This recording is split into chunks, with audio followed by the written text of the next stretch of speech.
Hey there, and welcome to HisTime365. I'm so glad you are here for day 48 of our 365-day journey through the Bible. Today, we'll look at Deuteronomy 1 through 3, and I'll walk you through what happens, what it means, and why it matters. I'll share a summary and some insights to help you see the big picture and connect with the heart of the Scripture. During your quiet time, I encourage you to read today's lesson in a Bible translation that speaks to you best. Now grab a quiet moment, take a deep breath, and let's spend a few minutes giving God His time. Journeying into Promise. Lessons from Deuteronomy chapters 1 through 3. Imagine standing on the edge of a great adventure with the promise of a new land stretched out before you. This is the scene as we dive into Deuteronomy chapters 1 through 3, where Moses speaks to the Israelites, reminding them not just of their past, but also of their future. It's a moment filled with reflection, instruction, and hope. As we begin, Moses recounts the story of how they came to be on the verge of entering the Promised Land. It all started when they reached the borders of Canaan, a land flowing with milk and honey, a place God had promised to give them. But before they could take that leap of faith, they had to look back at their journey. Moses reminds them how they had wandered in the wilderness for 40 long years due to their disobedience and lack of faith. He emphasizes that it was not just a physical journey, but also a spiritual one. Ye have dwelt long enough in this mount. Deuteronomy 1:6 is a call to action, urging them to move forward and embrace the promise that awaited them.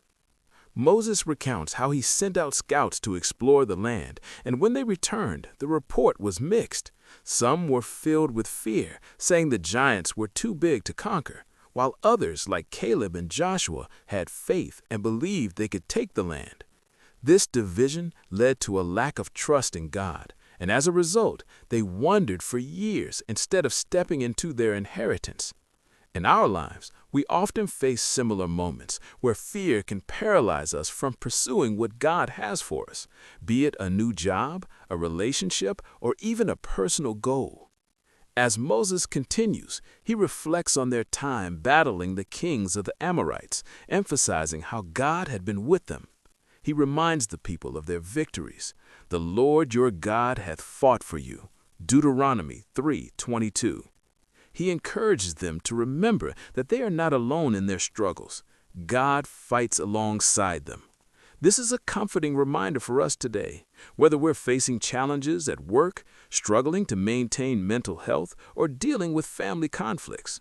Remembering that God is with us can give us the courage to face our giants, just as the Israelites had to face theirs. In Deuteronomy 2, Moses speaks of how they traveled through the lands of Esau and Moab, respecting the boundaries and not provoking these nations. This respect for other spaces and territories can translate into our daily lives. In our workplaces, for instance, it's important to acknowledge the contributions of our colleagues and respect their roles. In families, it means understanding and valuing each person's individuality, allowing for healthy boundaries. Towards the end of chapter 3, Moses speaks about how God had commanded him not to enter the promised land himself due to his previous disobedience. Instead, he was to prepare the next generation to enter.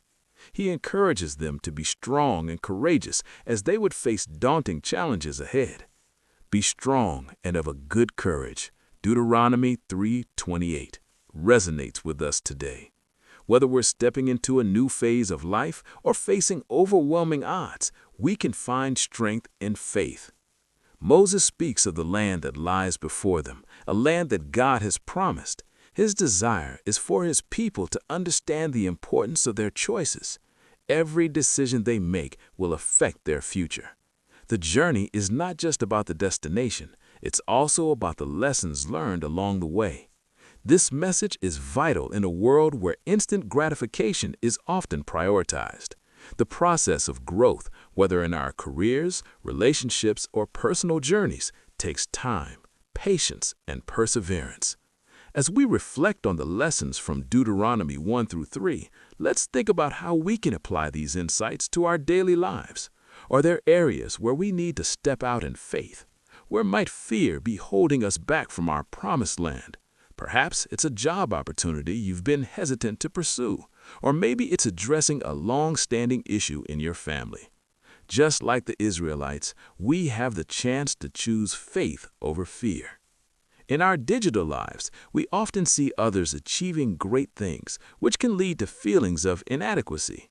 It's crucial to remember that everyone's journey is unique. Instead of comparing ourselves to others, let's focus on our own path and the promises God has for us. As we close, let's take this moment to reflect on the journey we're on. Life is filled with challenges, setbacks, and moments of doubt. But remember, it's also filled with promise, hope, and the opportunity for growth. It's not just about where we're going, it's about how we get there. How do you respond to fear when faced with new opportunities? In what ways can you honor boundaries in your relationships, and why is this important? What lessons from your past have helped shape your present decisions? Thanks so much for joining me today for HisTime365. Remember, today's reading is Deuteronomy 1 through 3, so be sure to spend some time with those verses during your quiet time. Tomorrow, we'll be diving into Deuteronomy 4 through 7, so feel free to read ahead if you'd like to prepare. If you enjoyed this time together, don't forget to like, subscribe, and tap the bell so that you never miss a day on this journey. I'll see you back right here tomorrow for day 49. Until then, stay encouraged, and thank you for giving God His time today.